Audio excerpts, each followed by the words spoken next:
अल्लाह तेरी इबादत करते हैं और अल्लाह सिर्फ तेरे से मैं मदद मांगता हूं। और हम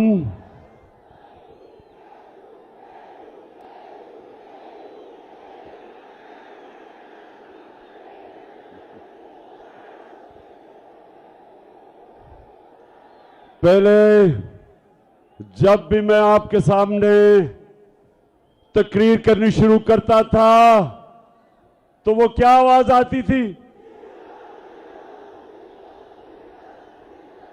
डीजल। और ये अब एक नई आवाज आ रही है, ये क्या है?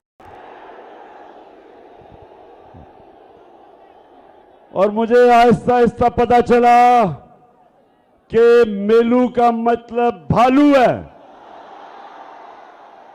अच्छा अमरदान, आपको पता है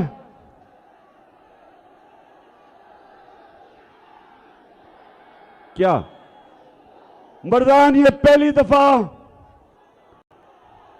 मैं मर्दान से इलेक्शन लड़ रहा हूं। आपने आज सब मुझे बताना है कि आप अपने कप्तान को हारने नहीं देंगे। अच्छा, मैंने सुना है कि मौलाना कासिम जो मेरे मुखालिफ हैं, मैंने सुना है वो एक अच्छा इंसान है। मैंने उसके ऊपर अच्छी बातें सुनी है कि दीनी आदमी है। तो मौलाना कासिम, मैं तो हर दीनी आदमी, हर अच्छे इंसान की मैं इज्जत करता हूं,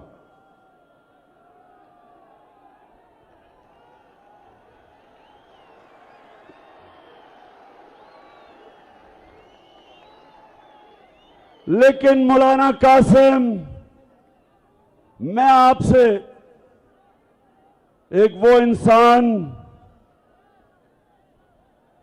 इंसान जो समझता है कि मेरा मुल्क सिर्फ एक तरह उठ सकता है, जिधर इन चोरों ने हमारे मुल्क को पुचा दिया है, वो सिर्फ एक तरह उठ सकता है कि हम अपने नबी सल्लल्लाहु अलैहि वसल्लम की सूरत, उसकी सीरत पे, उसकी सुन्नत पे चलें। यह मेरा ईमान है कि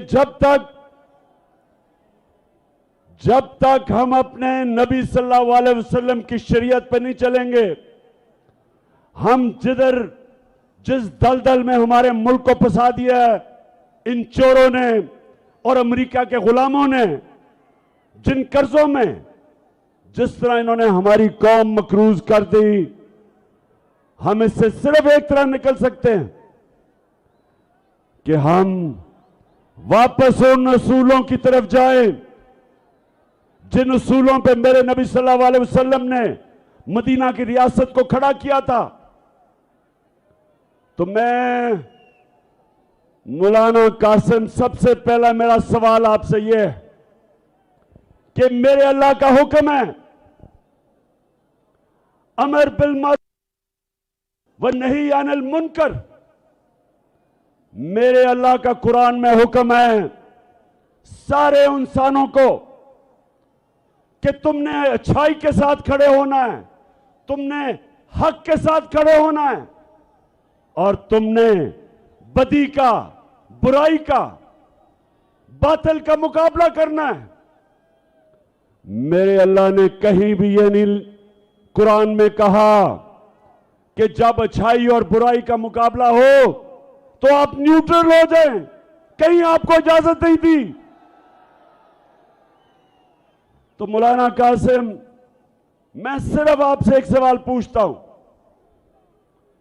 कि घर में अपने बच्चों से जाके पूछें कि क्या नवाज शरीफ और आसिफ जरदारी ईमानदार हैं?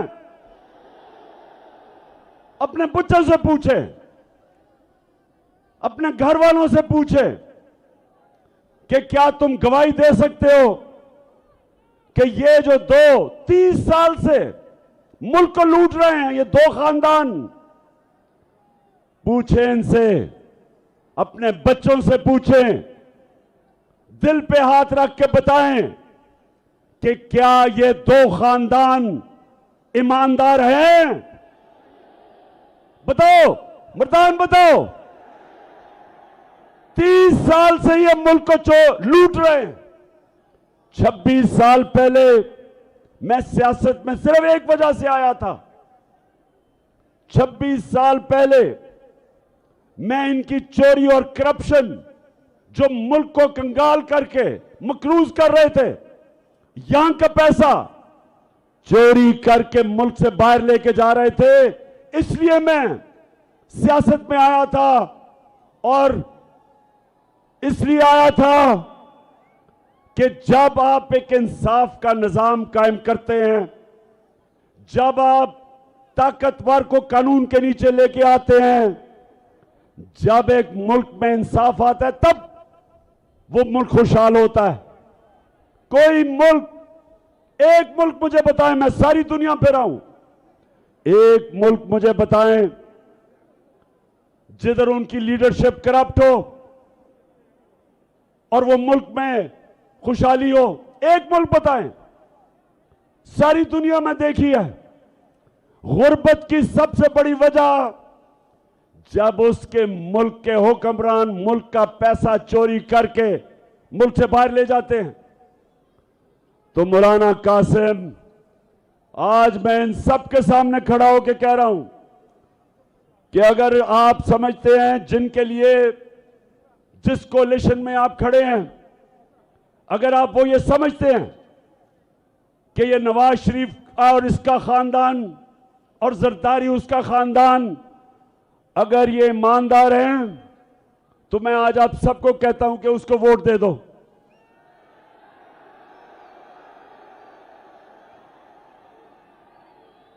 लेकिन मौलाना कासिम साहब, इनके ऊपर तो चोरी पे किताबें लिखी हुई हैं। इनके ऊपर तो बीबीसी ने 2 फिल्में बनाई हुई हैं इन दोनों की चोरी पे। इनके ऊपर किताबें हैं इनकी चोरी की।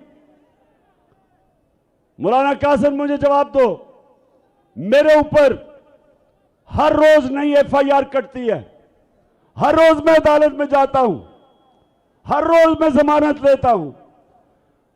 मौलाना कासिम, मुझे बताए, मैं क्यों लंदन नहीं भाग जाता? मैं क्यों नहीं मुल्क छोड़ के जाता? मैं अदालत में भी इनका मुकाबला करता हूं, इन चोरों का, और मैं जमीन पे जाके अपनी कौम को जगाता हूं, अपनी कौम को बताता हूं कि मेरी कौम का कोई मुस्तकबिल नहीं, किसी कौम का भी कोई मुस्तकबिल नहीं जिसके ऊपर चोर मुसल्लत हो, जिनके ऊपर अरबों रुपए के केसेस हो। तो मुझे मौलाना कासिम, आप सुना, अच्छे आदमी हैं, मुझे बताएं, आपका ज़मीर इजाजत देते हैं आपको इन चोरों के साथ खड़े होना?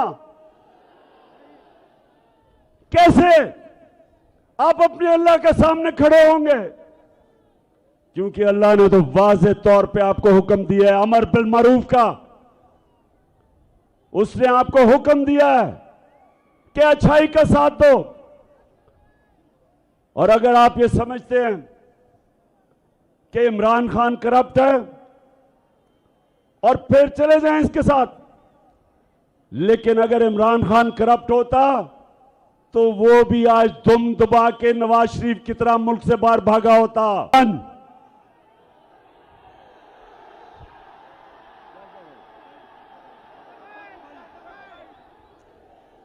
तख्त भाई,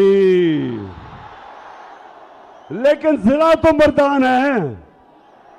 तख्त भाई सुनो, अच्छा तख्त भाई फिर से हाथ उठा के बताओ, आपने मुझे हारने नहीं देना।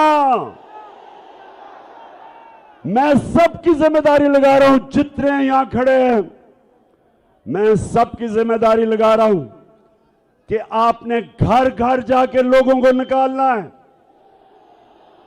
ये जो चोर हैं, इनके साथ मिला हुआ है इलेक्शन कमिश्नर, एक बदयानतदार आदमी, इनके साथ मिलके इसने कम से कम 10 से 15 हजार जाली वोट डलवाई हुई है और हमने 10 से 15 हजार जाली वोट के बावजूद इनको शिकस्त देनी है। मर्दान, जब मैं तख्त भाई बड़ा वैसे जज्बा है आपको अपने तख्त भाई होने का। मैं अच्छा तख्त भाई, हाँ, अच्छा तख्त भाई, तो मैं मौलाना कासिम साहब, अगर आप ये समझते हैं ना कि जरदारी और नवाज शरीफ चोर नहीं है तो ये क़यामत की निशानी है। करप्शन क्या होती है तख्त भाई? करप्शन क्या होती है? चोरी होती है जब आपके कोई टेलीफोन जेब से निकाल ले, इसको चोरी कहते हैं। चोरी होती है आपके घर में कोई आके डाका मार दे। लेकिन करप्शन होती है जब कौम का पैसा चोरी किया जाता है, जब आपका पैसा चोरी किया जाता है, जो आपके स्कूलों पे लगे, अस्पतालों पे लगे, सड़कों पे लगे, आपके आटा को सस्ता करने पे लगे। जिस तरह हमने पेट्रोल और डीजल को कम किया, सब्सिडाइज किया, इस पे पैसा, तो जब कौम का पैसा चोरी होता है और दूसरा वो मुल्क से जब बाहर लेके जाते हैं डॉलर लेके, तो डॉलर कम होते हैं। जब डॉलर कम होते हैं रुपए की कीमत गिरती है। जब रुपया गिरता है महंगाई आती है। बाहर से जो भी चीजें इंपोर्ट करते हैं सब महंगी हो जाती है जब रुपया गिरता है। तो ये सारे मिलके बताएं कि इनके बड़े बड़े महलात, लंदन में जो 4 बड़े बड़े महलात, मैं अभी आपको भी फिल्म दिखाने लगा हूं, जरा वो भी देखें। उससे पहले करप्शन ये होती है जब इक्तिदार में आके आप अपने इक्तिदार का फायदा उठा के पैसा बनाते हैं। मैं जितनी देर इक्तिदार में रहा, तख्त भाई सुन लो, 3.5 साल जब नवाज शरीफ भी उतना देर रहा, उसने 17 फैक्ट्रियां बनाई। जब वो इक्तिदार में था 90 से 93 तक 17 फैक्ट्रियां बनाई उसने। और मेरा रिकॉर्ड देखो कि 3.5 साल में मैंने अपने दादा की भी जमीन बेची, अपने बाप की भी जमीन बेची। एक बताएं कि इमरान ने फायदा उठाया हुआ इक्तिदार का? एक बताएं। हर चीज ये सारों से पूछते फिर रहे हैं कि कोई बताए इमरान खान ने कोई चोरी की हो। मैं इन सबको बताता हूं, चैलेंज करता हूं तुम्हें कि कभी किसी प्राइम मिनिस्टर ने ऑफिस में आके इतना मुल्क का कम पैसा खर्च नहीं किया, इतना पैसा बचाया नहीं। मेरा चैलेंज है इन चोरों के मुकाबले में। तो मर्दान, तख्त भाई, जिला मर्दान, अच्छा तख्त भाई सुनो, अच्छा अब मैं 2 और बड़े पहले मैं आपको ये दिखाने लगा हूं, ये जरा भी सारे बैठ जाएं क्योंकि मैं इनको एक फिल्म दिखाने लगा हूं। मैं ये चाहता हूं, बैठ जाओ तख्त भाई, मैं ये चाहता हूं कि ये जब आप फिल्म देखेंगे तो मौलाना कासिम को जरूर आपने ये बताना है इस फिल्म का। अब ये देखें, बैठ जाओ ताकि वो देख लें पीछे। अच्छा मर्दान सुनो जरा, ये फिल्म क्या है? मुझे पता चला, उधर भी नीचे बैठ जाओ, उन्होंने देखना वो फिल्म। शाबाश, नजर आ रही है सबको? अच्छा अब पहले मैं बैकग्राउंड बता दूं। कि मुझे पता चला कि लंदन के सबसे महंगे इलाके के अंदर 4 अरबों रुपए के महलात ये नवाज शरीफ ने खरीदे अपनी बेटी के नाम पे। ये आज से कोई 10-11 साल पहले की बात है। तो जब मैंने ये कहा तो नवाज शरीफ की बेटी मरियम टीवी पे आई, तो सुने उसने क्या कहा, ये देखिए जरा। मुझे लगा कि आप लोगों को बेवकूफ नहीं बना सकते। मेरी सेंट्रल लंदन में प्रॉपर्टीज तो दूर की बात है, मेरी पाकिस्तान में भी कोई प्रॉपर्टी नहीं है। मैं अपने वालिद के साथ है और मुझे समझ नहीं आई कि मेरी और मेरी वालदा की और बहन भाइयों की प्रॉपर्टीज ये कहाँ से निकाल के ले आए हैं। मेरे नाम पाकिस्तान में कोई प्रॉपर्टी नहीं है, ये तो रियल की बात है। सुन लिया, कहती कि मेरी लंदन तो छोड़ो, पाकिस्तान में भी मेरी बेचारी की कोई प्रॉपर्टी नहीं है, मैं तो एक गरीब लड़की हूं।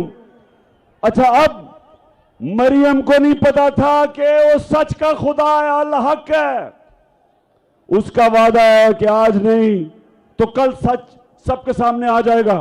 अब उसको नहीं पता था कि 4 साल के बाद एक इंटरनेशनल इंकशाफ होता है, पैनामा पेपर्स, और उसके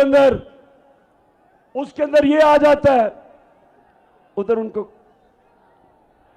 पुलिस नीचे क्या तासु कहना, हाँ अच्छा। तो अब मरियम को नहीं पता होता कि वो तो इंटरनेशनल एक इंकशाफ हो जाता है, और उसमें क्या होता है, उसमें पता चलता है कि वो जो 4 महंगे महल थे वो मरियम के नाम पे थे। अब जरा ये आपने मौलाना कासिम को जरूर दिखाना है। अब जरा जाए उसका भाई क्या कहता है।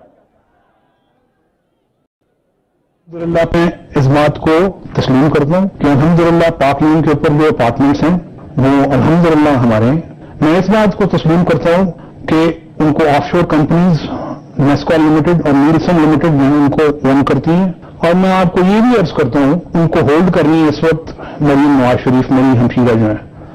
ठीक है जी, समझ गए।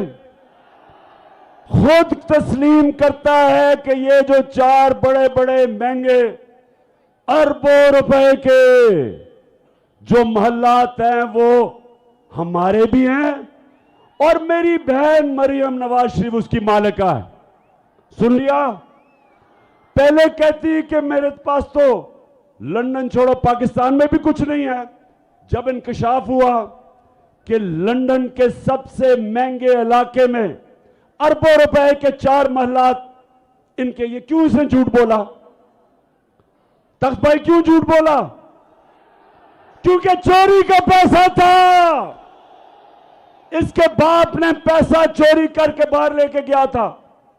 अच्छा, अब जब पकड़ी गई, अब मरियम, मैंने कभी किसी को, अब जरा ये अगली मैं वीडियो दिखाने लगा हूं, जरा गौर से देखना। मैंने अपनी जिंदगी में, तख्त भाई, मैंने कभी अपनी जिंदगी में इतने सीधे मुंह से झूठ किसी को नहीं बोलते देखा जितना मरियम बोलती है। अब ये देखें जरा, ये क्या कह रही है। हसन हुसैन के पास आज जो भी है वो एक अरबपति दादा के पोते हैं। उस अरबपति दादा के पोते हैं जो 1960s और 70s में पाकिस्तान का अमीर तरीन इंसान था।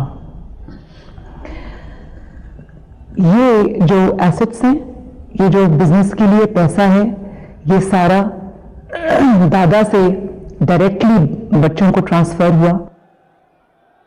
सुन लिया। कहती, अब ये कह नहीं सकती थी। देखिए, मैं आपकी तरबियत भी कर रहा हूं ना तख्त भाई, मैं आपकी तरबियत भी कर रहा हूं। अच्छा, अब इसने क्यों कहा कि जी वो वालिद की नहीं? क्योंकि वालिद का जिस वक्त नाम लेती तो सबको पता था कि वालिद के पास तो पैसा ही नहीं था वो प्रॉपर्टी लेने का। तो उन सबको पता चल जाना था कि वालिद ने अवाम का पैसा चोरी करके लिया। तो कहती दादा का है। अब दादा दुनिया में नहीं था। अब दादा को कौन कहे कि दादे के पास है या नहीं है? अच्छा, अब मरियम का जो दादा था वो शहबाज शरीफ का बाप है। मरियम का दादा शहबाज शरीफ का बाप है। अब शहबाज शरीफ अपने बाप के मुताल्लिक क्या कह रहे हैं, जरा आप ये देखें। मेरे खानदान को 22 खानदानों में शुमार नहीं होता था। मुझे इसके ऊपर बाइस फख्र है कि मेरे वालिद का ताल्लुक एक गरीब किसान के घराने से था। मेरे वालिद का ताल्लुक एक गरीब किसान के घराने से था। हिंदुस्तान से वो तख्त भाई सुन लिया। वो कहता है गरीब किसान था दादा, वो कहती है अरबोपति था। और असल में सबको पता है कि क्या हुआ। मैं इसलिए मौलाना कासिम साहब देख लो, ये झूठों को देख लो। आप इनके साथ बैठे हैं, अमर बिल मारूफ। आप अमर बिल मारूफ के साथ नहीं, आप नही अनिल मुनकर के साथ बैठे हैं। आप एक दीनी आदमी हैं, आप कैसे चोरों के साथ जा सकते हैं? और मेलू नहीं लड़ा यहां से, वो 4 सत्ता से लड़ रहा है। और इंशाल्लाह फिक्र ना करो, इंशाल्लाह धांधली के बावजूद जीतेंगे। आपको पता है तख्त भाई, आपको पता है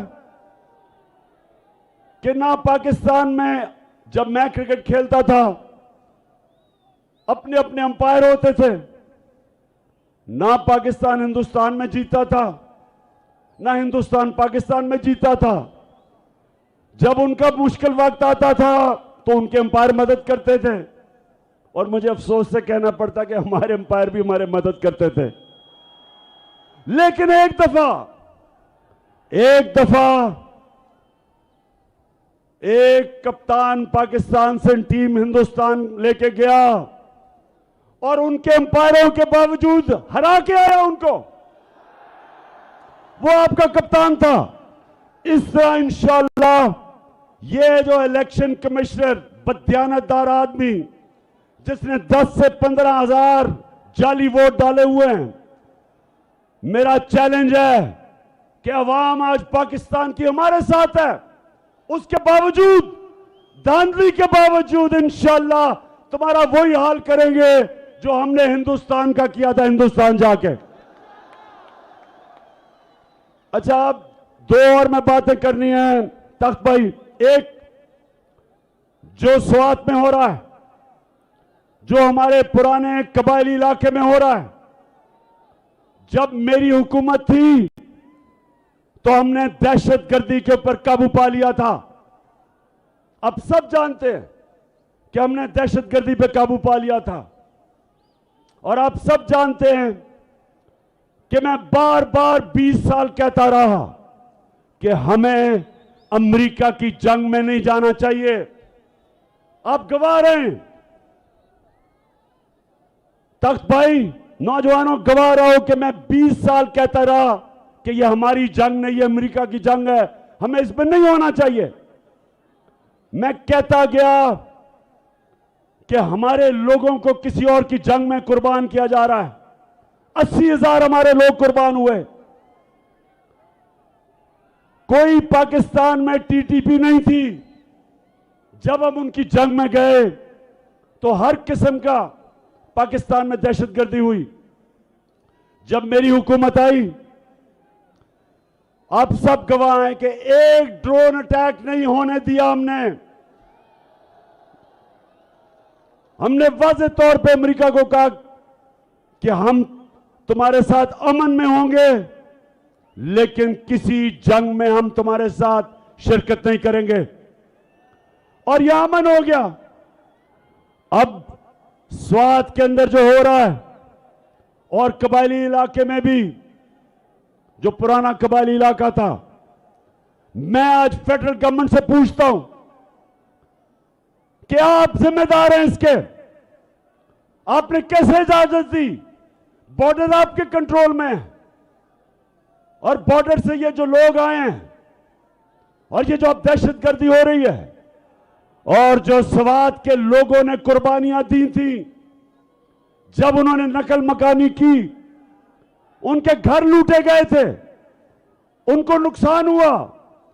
जो ज़कात देने वाले थे, नकल मकानी के बाद ज़कात लेने वाले बन गए।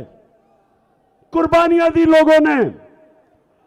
हमारे सरबराह हमें अमेरिका की जंग में लेके गया और कुर्बानी अवाम ने दी, खास तौर पे कबायली इलाके की अवाम और स्वात की और मलाकंड की अवाम ने।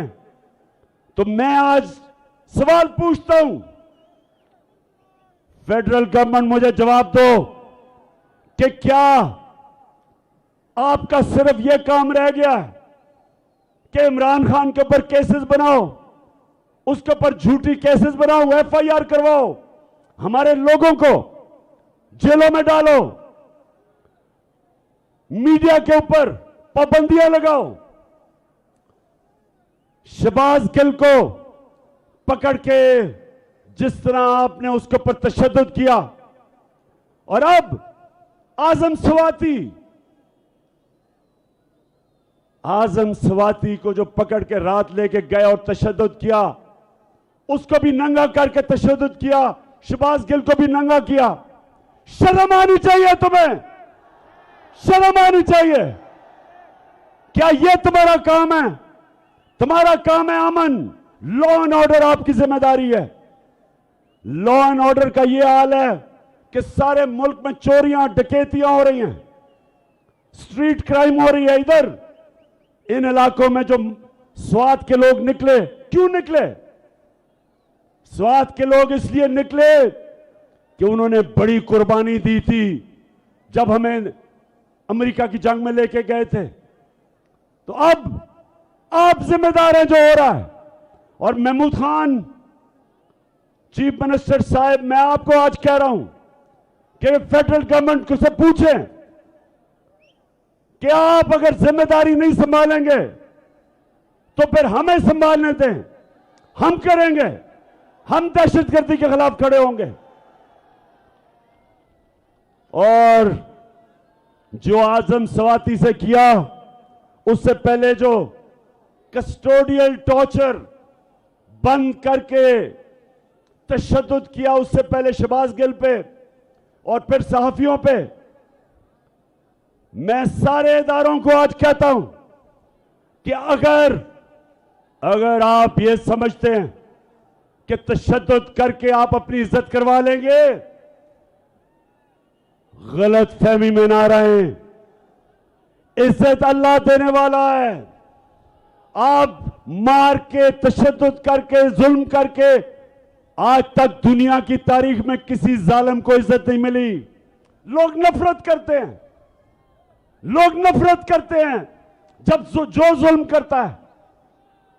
और अगर आप ये समझते हैं कि आप लोगों की राय रोक लेंगे और इस तरह के तशद्दुद करके, जब सारे चोरों को छोड़ा जा रहा है, शहबाज शरीफ जैसे डाकू और इसके बेटे को बरी किया गया एफआईआर केसेस से, जो भी जिम्मेदार है उनको शर्म आनी चाहिए। आप मुल्क के गद्दार हैं, आप मुल्क से गद्दारी कर रहे हैं। जो भी इन चोरों को एनआरओ दे रहा है वो इस मुल्क का गद्दार है। मेरे नबी सल्लल्लाहु अलैहि वसल्लम ने आज से 1500 साल पहले कहा, उन्होंने कहा जो कौम छोटे चोरों को जेलों में डालती है और बड़े डाकुओं को नहीं पकड़ती, वो तबाह हो जाती है, वो फना हो जाती है। जो भी आज ये बड़े चोरों को छोड़ रहा है और एनआरओ दे रहा है, वो इस मुल्क का गद्दार है और हम मुकाबला करेंगे इनका। मैं निकलूंगा इनके खिलाफ, मैं अपनी कौम को तैयार करूंगा। जो इस मुल्क में चोरों को एनआरओ दे रहे हैं और अवाम के ऊपर तशद्दुद कर रहे हैं, मीडिया को बंद करके, सोशल मीडिया के पीछे मेरे ऊपर केसेस करके, ये अपने कानों से निकाल लो, जेनों में डाल लो। सब जो समझते हैं कि अगर इमरान खान को जेल में डाल के या उसके ऊपर केसेस करके वो पीछे हट जाएगा, मैं और जोर से आपका मुकाबला करूंगा।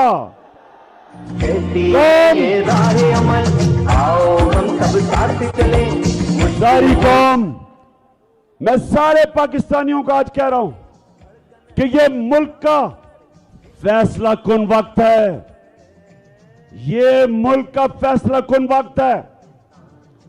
एक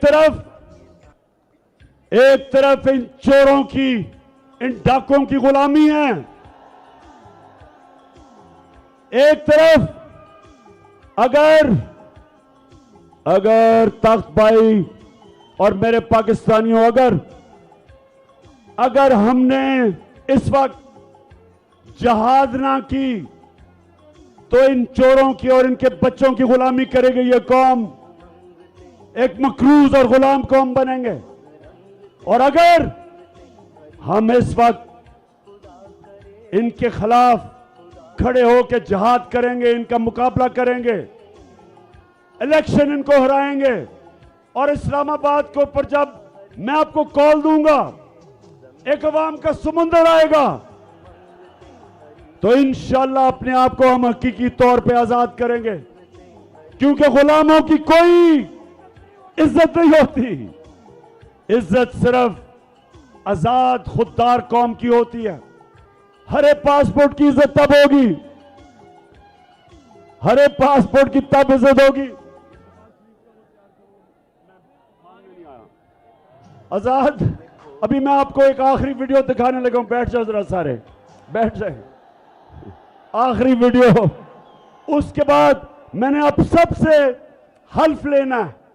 मैं हल्फ लूंगा, लेकिन पहले मैं ये आपको वीडियो दिखाऊं कि इस मुल्क को ये जो चोर को ऊपर बिठा दिया है, ये मैं कैसे जलील कर रहा है। सुने सुने, मैं सऊदी अरब से होकर आया हूं, मैं यूएई के होकर, अभी मैं तुर्की होकर आया हूं, और मैंने उन भाइयों को कहा कि आप हमारे बड़े अजीम भाई हैं, हमेशा आपने हमारी मदद की। और मैंने यही कहा, जब मैं आया हूं तो आप समझेंगे शायद ये मांगने आया, मैं मांगने नहीं आया, लेकिन मजबूरी है। जिस तरह माजी में 75 साल में आपने हमारा हाथ बटाया है, कुछ ऐसा आप हाथ बटा। मैंने कहा मैं वादा करता हूं कि इंशाअल्लाह हम पूरी कौम, हम मिलकर दिन रात मेहनत करेंगे, पसीना गड़ाएंगे, अपने पांव पे खड़े होंगे। हाँ शबाज शरीफ, मैं मांगने नहीं आया, लेकिन मैं बड़ा मजबूर हूं। आप मजबूर इसलिए हैं कि आपने, अपने भाई ने और जरदारी ने मुल्क का पैसा चोरी कर करके बाहर ले गए हो, और लोगों को कह रहे हो कि जनाब हम मांगने नहीं आए, लेकिन पैसा दे दो। तो तख्त भाई, मेरी बात सुन ले आप, मैं आखिरी बात कर रहा हूं, उसके बाद आपसे हल्फ लूंगा। आप सब ने अपनी जिम्मेदारी समझनी है, इस इलेक्शन में भी और उसके बाद मार्च में भी। अब आपने सारों ने अपना हाथ ऊपर करना है, सब हाथ ऊपर करें। मैं यहां से पढ़ूंगा, आप वहां से रिपीट करेंगे, टेलीविजन पर जो जो लोग हमें देख रहे हैं वो भी हमारे साथ शरीक हो जाए। और आपने ऊंची आवाज में बोलना है, बिस्मिल्लाहिर्रहमानिर्रहीम। हम हल्फ उठाते हैं कि पाकिस्तान के आइन की हमेशा पासदारी करेंगे। हम पाकिस्तान की खुद मुख्तारी का तहफ़्फ़ुज़ करेंगे कि हम कभी भी अल्लाह के सिवा किसी के सामने नहीं झुकेंगे, और हम पाकिस्तान की हकीकी आजादी के इस जिहाद में आखिर तक इमरान खान के शाना बशाना जदोजहद करेंगे, और हर किस्म की कुर्बानी के लिए तैयार रहेंगे। अल्लाह हम सबका हामी और नासिर हो। हम सबका हामी और नासिर। तख्त भाई, इस जबरदस्त